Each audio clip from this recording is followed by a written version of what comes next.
خسرو دادگر.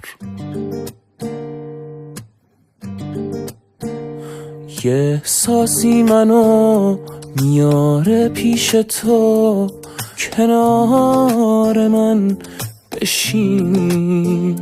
خود آرامشم پر از دل بستنم، این احساسو ببین. نگاه کن عشق تو نشسته تو دلم، دیگه عاشق شدم. تو رو هر لحظه هی تصور میکنم تو دنیای خودم. تو دنیای منی، تو قلبم عشق تو میمونه تا ابد.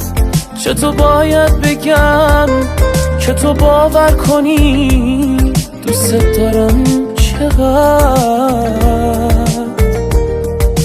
تو دنیای منی، به خاطر تو از همه دل میکنم. همه مثل خودت میفهمن از نگام که عاشقت منم، عاشقت منم.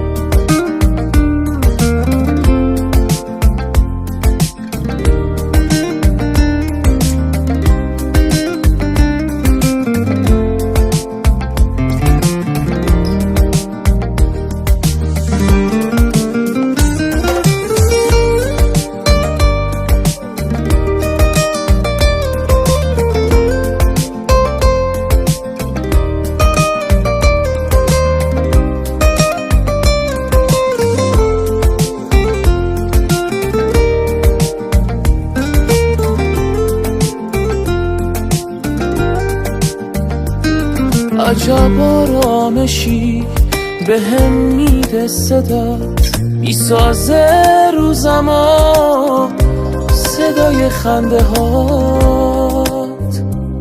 تو از من جون بخواه، من از تو خندتو میسازم من خودم وسط آینده تو.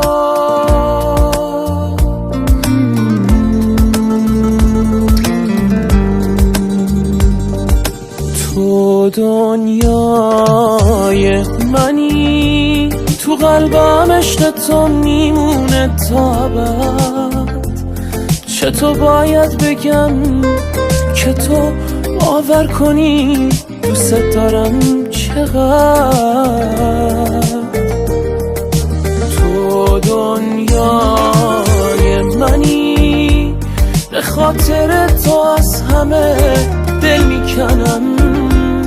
همه مثل خودت میفهمن از نگام که عاشقت منم، عاشقت منم.